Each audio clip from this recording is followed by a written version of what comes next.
Bonjour, bienvenue à la bibliothèque de l'Alcazar pour une nouvelle Minute BD. Aujourd'hui, je vous ai préparé pas mal de choses et il y a vraiment des choses intéressantes au niveau même graphique, au niveau narratif, on va vraiment se régaler.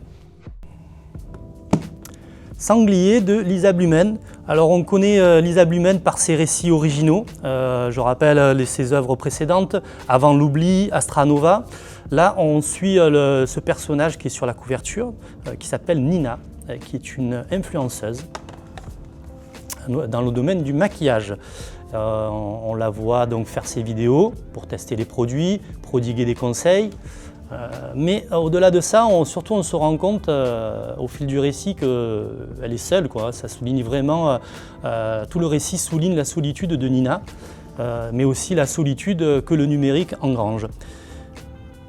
Voilà, comme vous pouvez le voir, c'est saturé de couleurs roses, donc l'esthétique elle est vraiment celle des vidéos de beauté. Il y a une sorte de saturation qui est vraiment voulue bien sûr par Lisa Blumen.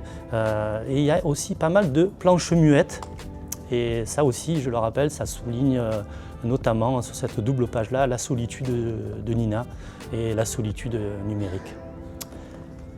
Donc voilà, je recommande Sanglier de Lisa Blumen à l'employé du mois, donc ça c'est la maison d'édition.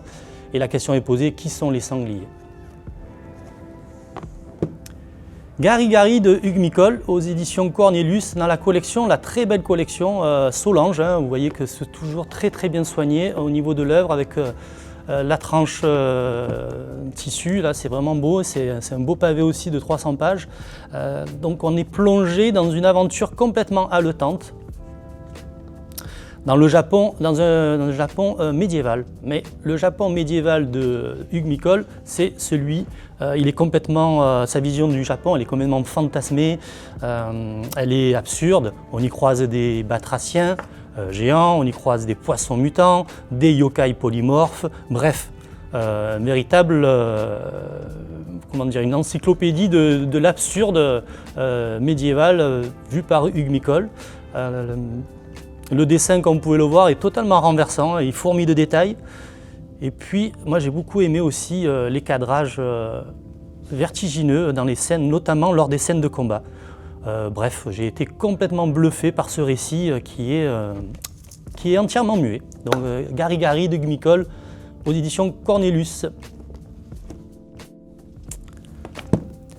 Là où dorment les géants de Morane Mazar aux éditions du Lombard. Je rappelle qu'elle a eu le prix Révélation à Angoulême, Morane Mazar, et on comprend pourquoi, c'est vraiment magnifique. C'est un récit aux accents fantastiques. On y croise cette jeune femme qui s'appelle Malo, qui est herboriste et dont le père est décédé récemment, et à la perte de son père, elle en a perdu son nombril. Elle se lance dans une quête initiatique. Elle essaye de trouver un lieu sur la carte, une montagne où dorment les géants, dont son père lui avait parlé.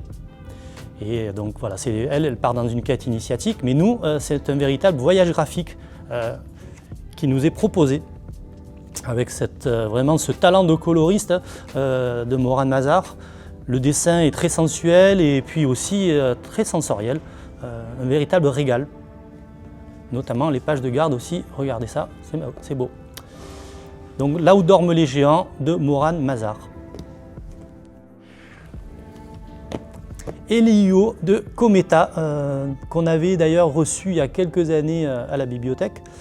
Il n'avait pas encore sorti sa bande dessinée, donc c'est chez les Humanoïdes Associés, c'est sa première BD. Alors vous allez voir que c'est un ovni graphique comme c'est annoncé par Métal Hurlant. Alors je vais essayer de prendre la première page.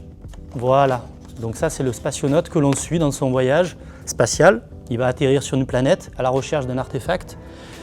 Une planète bien sûr étrange. Et là on a envie de feuilleter cette BD en écoutant David Bowie notamment avec Space Oddity. Ça irait très bien, on pourrait la passer en boucle.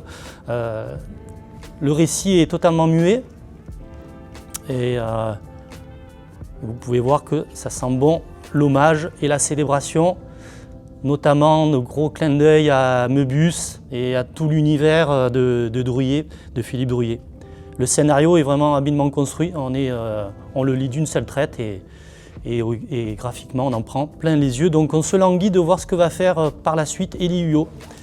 À suivre, Eli Huyo de Eli Huyo Cometa aux éditions Humanoïdes Associés. Voilà, cette Minute BD se termine. Je vous rappelle que vous pouvez bien sûr retrouver tous les ouvrages qui ont été présentés aujourd'hui dans l'espace BD de Langue Littérature au 2e étage de la bibliothèque de l'Alcazar. À bientôt.